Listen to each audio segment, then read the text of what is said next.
Hi, I'm RICC Rollins, and this is Going Places. Don't you want to come along? Let's go.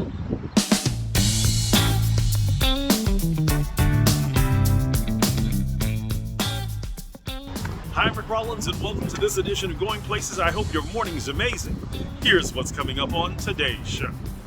Dr. Nabuki, the pet vet, is back, and we talk about levels of care for our pets. And from America's Got Talent and America's Got Talent All-Stars, the amazingly amazing Christina Ray, Heidi's Golden Buzzer, joins us as well. All of this and more, starting right now. We're here at Royal Pets, and of course, the pet vet, Dr. Nabuki's in the house, and we want to talk today about what the levels of care that happen here at Royal Pets. So when we come in, of course, there's always the general visit. Okay, so let's talk about what happens on a general visit. So general visits, that's usually preventative or well care for your pet. So you're looking ahead at what I can do to keep my pet safe, to help prevent certain issues. So you think of vaccines, you think of fecal heartworm tests, you think of heartworm and flea prevention, and you also think of, hey, my doctor's going to do an exam. If we start to find little things here and there that maybe my pet isn't acting as energetic as it was, or maybe they're peeing around the house, or maybe they find a lump on the body, then we're looking into, do we need to run blood work or take samples to find out what is going on? So that's usually a well care or wellness visit. Okay. Yeah, that you're going to do with your vet, either every 6 months or once a year with your pet. How often do you recommend? So here at Royal Pets, we do it every 6 months because we know a lot can change. A lot can change, but that's for adult pets. For puppies, we're seeing them a lot more frequently. Really? How often do you think? So we usually see them at about 8 weeks, 12 weeks, and 16 weeks of age. Okay. Not only do we do an exam at each time, but we're also doing vaccines, we're checking fecals, we're deworming. So we're doing a lot of preventative care. Spay and neutering. Spay and neutering. Yep, okay. Spaying and neutering. Okay, so then when we now amp up to the next level, so I guess that would be urgent care. Okay. So urgent care is? So urgent care is generally, when your pet isn't feeling well, you don't have an appointment, but your pet isn't feeling well, and they're in discomfort, they have a serious illness, and you're like, oh, I really need to get them in. And so here, we have at Royal Pets, we have several stores, but definitely our Midtown location does a lot of urgent care. Which is where we are today. Yeah, which is where we are today. They take care of a lot of sick pets. And urgent care turns into what would be next? Ooh, emergency. Okay. So emergency care. So, which that can happen. We do get a lot of sick pets here at Midtown where, if they're super, super sick, they may then be referred to an emergency hospital because now they're going to need... So this is not an emergency hospital? It's not an emergency hospital. Okay. We are a general practice. We are an urgent care facility. But as far as emergency care, which I categorize that as pets that have critical life-altering illnesses. So they've been hit by an automobile. Yeah, hit by a car. Themselves. Yeah, impaled like on a fence or something. They're having uncontrollable seizures where they can't come out of it. They've completely collapsed. They can't breathe. Their heart stopped.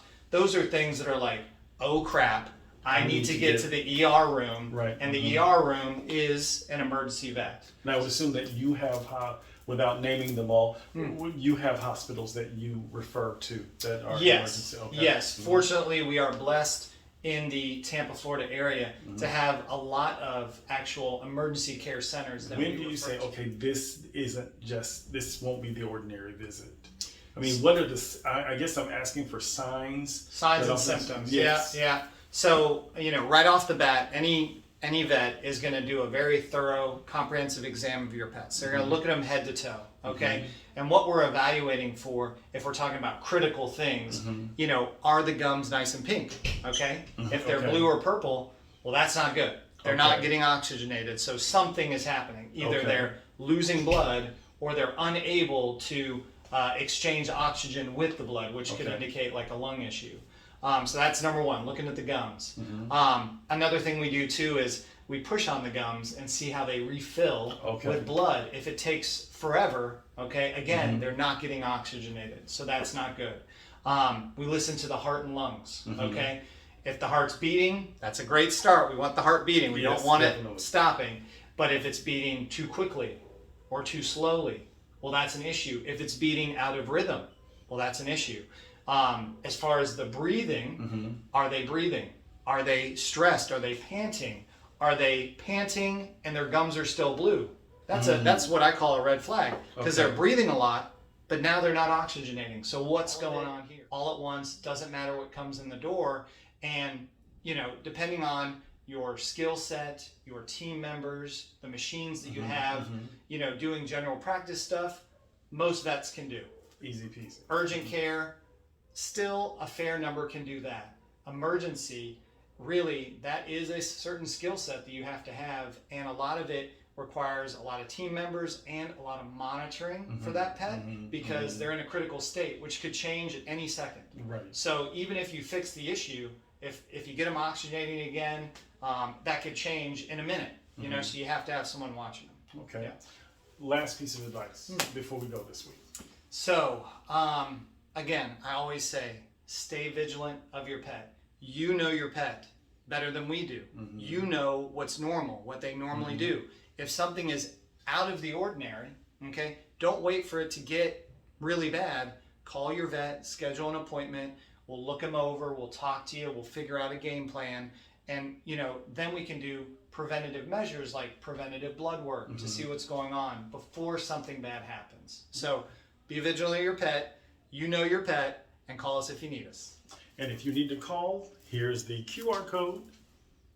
More Going Places right after this. Thanks, Dr. Boogie. Not a problem. Have a great day, guys. When we come back, we begin part one of our conversation with Christina Ray from America's Got Talent and soon to be Broadway. Right after this. Just hold my hand, hold my hand, hold my hand, hold my hand. I'll be right here, hold my hand.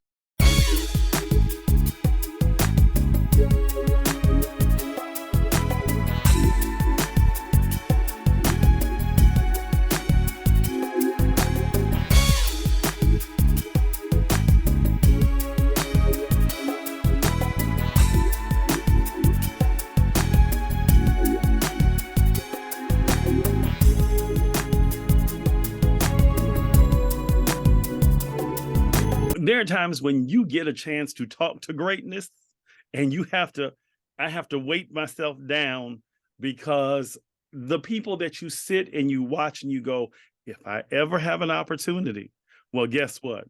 Preparation has met opportunity today, and we have Christina Ray in the house. So glad to have you with us. So happy to be here. Okay, so Christina, we're not gonna go into formalities. I will already built a package so they will know more about you, but it ain't like they don't know about you, because you are a Golden Buzzer winner. You're an all-star returning champion. I hear you're Broadway bound yet again. Okay, can we talk about that yet? If we can't, we'll just. I think so. It's We're gonna get to that. So y'all need Okay. to stay tuned, because we're gonna do as much of this today. And if we don't get through this whole interview today, next week we continue with Christina Ray. So I'm just excited again. Thank you for agreeing to do this. I am over the moon. Okay. I really Thank am. you. Okay. Thank So where I always like to start with anybody is little Christina. Growing up, were you in the mirror with the brush saying, I want to be a singer? Absolutely not. Really? No, I wanted to be a figure skater when I was little. Oh, wow. Christina Yamaguchi had me in a headlock on Sundays, and I would put on my socks and I would skate all in the kitchen. Oh, wow. It's like I'm doing my thing. We also had our own skates, so we would skate downstairs, or I wear my dad's skates, and I Mhm. would just be skating downstairs. Like Wow. I can't do a lot, but that's who I wanted to emulate when I was younger, until like maybe 7. When I was 7, I finally my aunt took me to a performance at Fisk University, Mhm. and It was Mama on the Couch. It was a part of the Colored Museum. Museum, yes. Honey, I played Miss Raj. Let me snap you. Oh, Miss Raj. Yes. So the Mama on the Couch at the Yeah. time was who later on in life was my mentor. Her name Mm, was Shanka Dukaray. mhm. And she blew it out of the water. Like it was eye-opening, it was life-changing for me at that moment because it was probably a show from Friday to Sunday, and I saw every show that Wow. weekend. And by Sunday, they had the cast party, and my little cousins and we actually performed the Mama on the Couch scene. That's how in I was. It was just, it And took you over. I from that moment, it Not was just another mama on the couch. Yeah, yes, yeah, yes. yeah. And so Oh, those it skates was went, that's those all I was skates went to the around nail, after huh? that. Yeah. The skates went to the nail and you were looking for a microphone. I was. You I see. was. So now, did you sing in church? Did you do, when did you realize you had the voice that you had? Now, I'm gonna say not a voice, but the voice. Um, the voice. I would have to say I realized I had the voice was probably in my when I was turning 14 or had turned 14. Mhm. I was in a performance arts camp called Salama Urban Ministries, and we were doing like this collage show. Mhm. And I from that moment had finally had a solo, because before then I was a nervous, shy little girl. Like I couldn't say my name. I couldn't say anything in front of a huge crowd without crying. Wow. Um, but it was 14, and I had my own I had a lead role. It wasn't the collage show, it was Fame. And I was Serena Katz. And Serena Katz in the show Fame is a nervous person, but she's an actress, so she just puts on her persona and does what she does. Mhm. From that moment, I learned Fame we got our script on Friday. I learned Fame by Monday. All of my lines, all of my music was learned by Monday. And from that moment, You I see me knew, looking like, over my glasses at you because that is yeah, not an easy feat. it's Okay. not. It's not. And even it was the guy who was opposite character of me. He had already been on Broadway, and he was just like, I'm a professional and I don't even know my lines. Wow. And I'm like, well, I just don't want to hold a book while I'm doing the show or like in rehearsals and stuff. Isn't that interesting that that would be your motivation to not, because you want to be free. That's Yes, that is interesting how sometimes in life the little idiosyncratic things will push us to yes, perfection, or in your case, greatness, girl. yes, Okay. Yeah, yes. that really is. Let me do this. We got to take our first break. We're Okay. coming back because we want to talk about how, if you think about it, that play was foreshadowing to where you would go. We're going to Mhm. be up right after this is Going Places continues. Stay with us with Christina Ray right after that, who is truly going places, y'all. We'll be back right after this.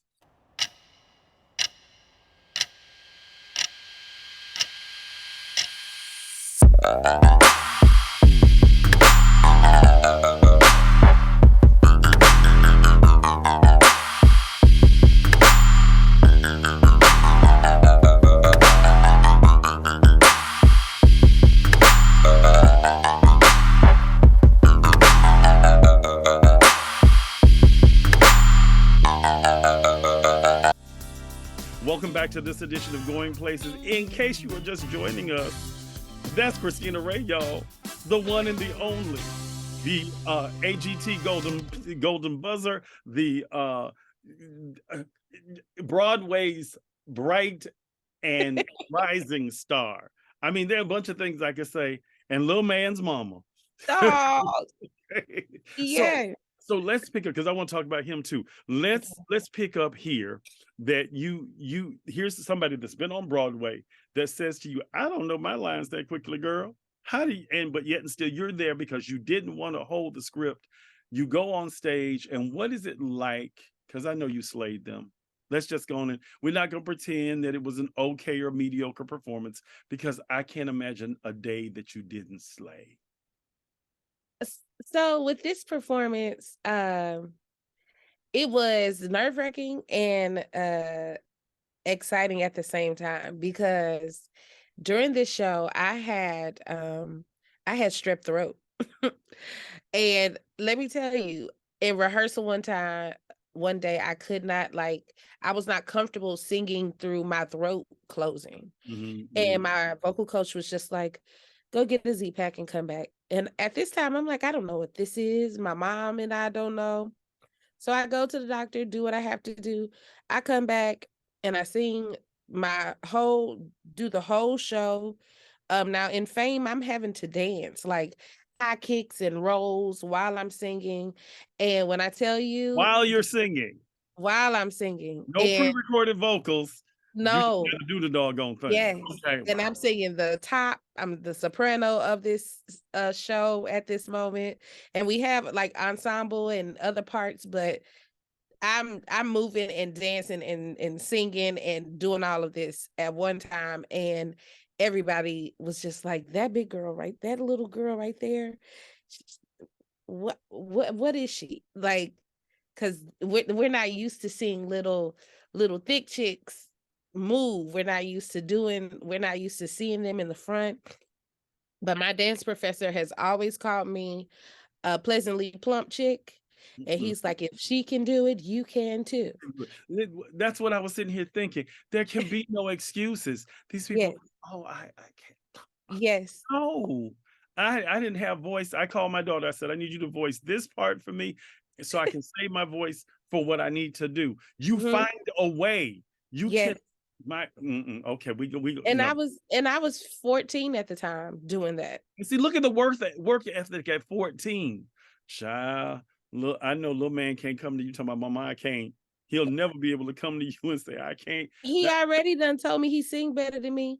I said, well, I expect you to. You've been around it your whole life. Yes, You don't have another choice. that's amazing. So, Yes. Christina, let's do this. So you go through this performance. You prove to them, I'm the baddest thing on the stage. Whether you knew it at the time, look, the action spoke louder than the words. Absolutely. So then you go. So was it every time they had a lead role, they was there, let Christina do it? They wanted me to do it. Certain roles, body type and voice didn't always mix because most lead parts that are for plus size girls are always alto down here. I'm a good old soprano. I'm gonna be up here. I'm gonna chirp you. I can give you straight tone. I can give you opera. I can give you pretty. I can give you a little grungy. It just depends on what I gotta give. But it got to the point where I would be okay being in the ensemble because I'm not having to learn lines. I get to exhale. And the next show that we did was I want to say it was West Side Story. And I was Anita Josefina Teresita. And I want to be an America, like Debbie Allen. Like I was getting it, singing and dancing. And I knew at that moment, I'm like, yeah, I'm gonna be an issue for a lot of people because at that moment, that's when during the audition, when I walked in, it was kids and like younger people, older people. She's coming in here to take everybody's parts. And my aunt who was the director was just like, she don't have to come in here and take the part if you all would do it. And I'm just like, see, this is why they don't like me because of this. And I grew up going through that my whole life where people I'm thinking didn't like me because something is wrong with me or I did something to them, but it was really just my gift that was making people not like me. Mhm. And it bothered me so much to where eventually I like when I was younger, I was asking God to take it away, take my voice away Oh my. because it like I just wouldn't have friends once I opened my mouth. And so I'm I'm 33 now and I'm still dealing with that when it comes to people being insecure but not believing in themselves. But that And I've mama been used to dealing tell with me, that my whole she said, life. my mama used to tell me, she said, honey, that's their subscription. Do not buy their issues. And You because right? because for me, I was one of those kids. I mean, I was tested at, Mhm. at a level in Mhm. first grade. I was doing college in first grade. And the people at the, because you know the black church, we can be real They will shut you down if you are too down. bright. They got mad at my mom. Well, you don't think it was just a whole bunch of stuff, and you want to retreat at times, but there's something in you that says, I can do all things. Dr. Seuss set me Absolutely. free. You know what Dr. Seuss said, set me Amazing. free with? He said, why fit in when you were created to stand out? Yes. Yes. When the good book says, I could do all things, I took it literally. Yeah. And so therefore, you just have to get to this place where it's like that's their problem, not mine. But the Yeah. problem we have now is we need to take a break. When we come back, more with Christina Ray right after this. Stay with us.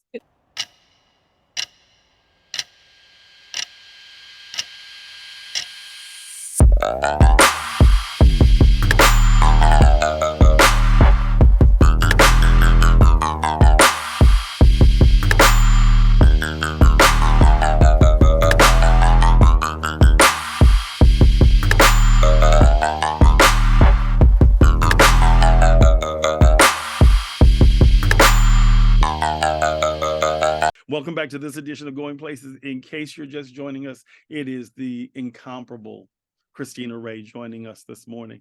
So, Yeah. Christina, we talked about the fact that even while the book says, and your gift will make room for you, there's some people who don't want to make room at the table.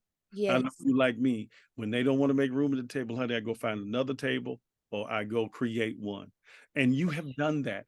I'm gonna jump some years because we're on a time constraint, but I Yeah. want to talk about the first time you realized that this is really possible. Was that was that on AGT? No. When was it? I realized that this was possible when it was another it was another theatrical play. Mhm. I was in high school.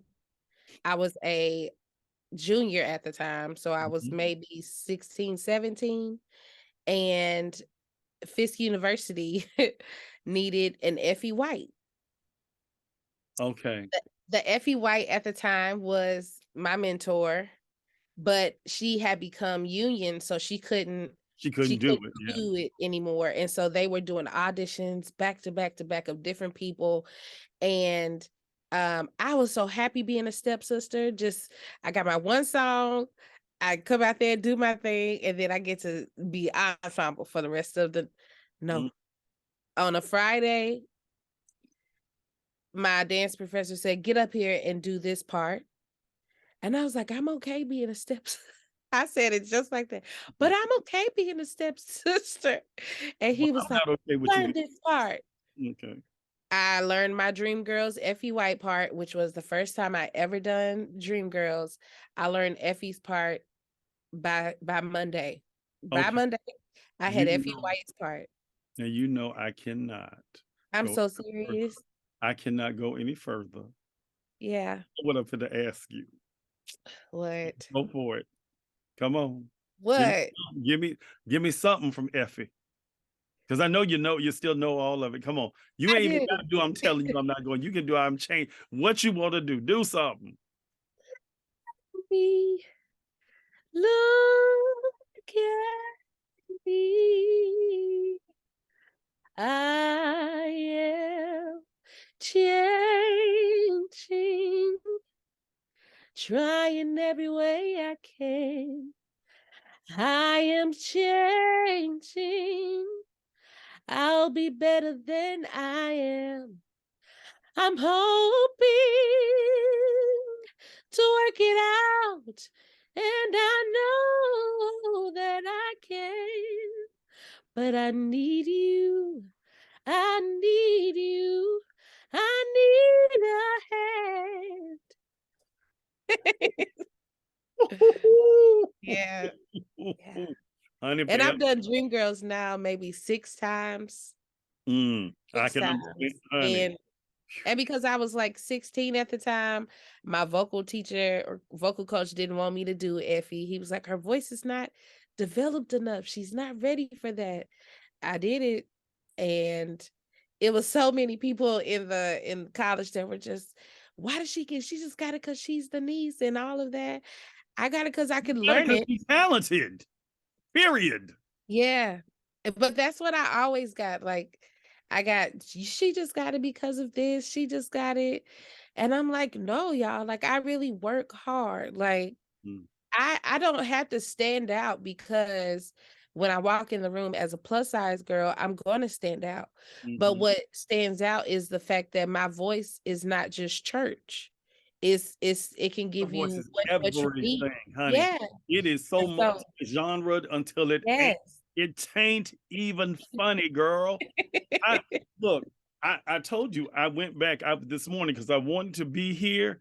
I went through and I started watching from the first time I saw you on AGT and Simon Stops You, which we're gonna talk about in the next segment. Y'all understand this is gonna be 2 weeks of this because y'all just understand we can't get it all in today, and that's not fair to Christina. But I watched you and you handled that when you said, I'm gonna let the adrenaline take me. And he said, good answer. I was like, Yeah. okay, this girl she came to slay. And so while everybody didn't know the name Christina Ray, I want to talk about that, how that changes with one appearance. Let's go to break so we can come back and have enough time to talk about this. Okay. We'll be back with the one and only Christina Ray. We're almost out of time, but before we go, here are a couple of places I think you might want to check out.